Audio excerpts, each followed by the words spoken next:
Okay, now let's start to talk about how you create a message. So, step one after you're logged in and we're on our dashboard page is look right up at the top and click the messages button. Here's where we'll see a list of all the messages that we've created or messages and the area where we can create new messages. Up to the top here, you'll see that there are two ways to create a message. One, you can create a message from scratch, or two, you can create a message using a template. For this example, let's go ahead and create a message from scratch. So we're going to go ahead and click Creating a Message from Scratch. Here you'll see our standard What You See Is What You Get, or WYSIWYG editor. Step one, always put a subject line in your email. This is important because we're going to want to save often, and you want to make sure that you have the subject line in there properly used. So we will do test email for video. Here's an example of a test email for a video. One nice little thing that I like to do often is go ahead and start my emails out with a simple table that is centered in the middle. So I clicked the center button right here that you saw, and now I'm going to look right down here and you'll see a little teeny table icon. You go ahead and you click the table, and we're just going to go ahead and use our mouse and drag down and create 3 rows. There we go. We've got 3 rows. What I like to think of when I'm looking at this is I'm thinking header, body, and footer. This helps with the layout of an email. Also, by centering it, it makes sure that our emails stay, one, locked into the size of a box so that it doesn't get as wide as the wide screen, and two, it also keeps it nice and symmetrical.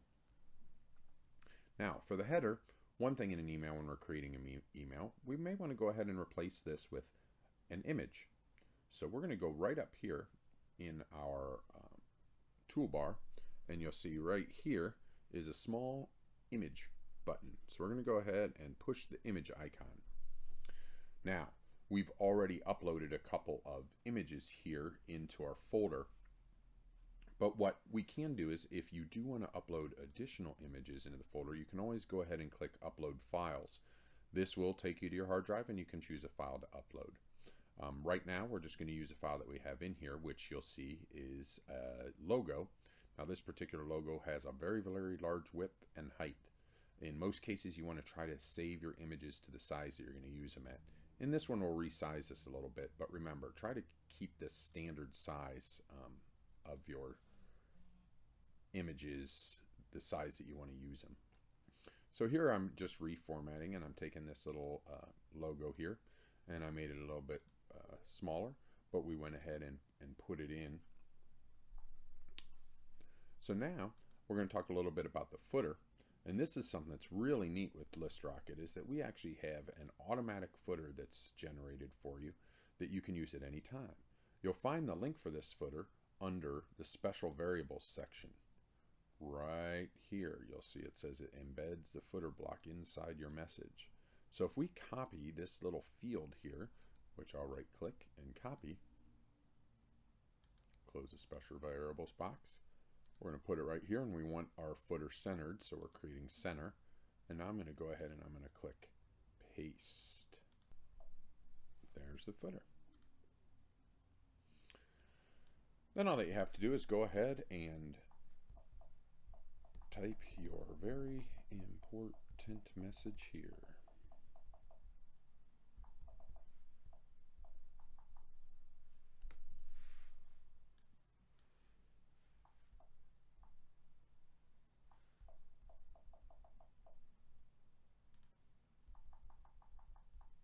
There you go. And you know what? We've already got an email created. Sure, it's simple, but there's an email. Now you can also go ahead and drop images into your email, which is kind of nice. For example, we'll go ahead and we'll put an image right here. We're going to go click on Image Gallery. Going to drop this image in, make it a little bit smaller. Let's go ahead and right click on this and click Properties for an image. And we're going to go ahead and in the properties on things, you can go ahead and move the alignment and everything all around. It's very nice. So we click OK. There it is. If at any time you want to install a link, you can do that very easily. You just take the words that you would like to link. In this case, we'll say for more information. Click here. So if you want to create a link out of your email, you just go ahead and highlight the area that you want to create a link for. Then go ahead up again in our toolbar, and right over here you'll see a little link icon.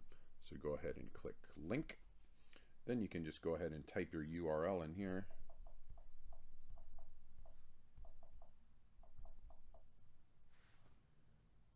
And hit OK, and your link is in there. Every link that you put into your emails will be measured. We can tell you which was clicked, what was clicked on, and when it was clicked, and who clicked it. We'll talk more about that in stats. Also in your emails, you can go ahead and create links on images. For example, we'll highlight the image that we want to link on, and we just go ahead and do the exact same thing. Click the link button, put in your URL you want to link to, click OK. Now this will link as well. That's the basics of setting up an email. We're going to talk a little bit more about how to set one up with a template in another video as well. Hope that helps. Have a great day.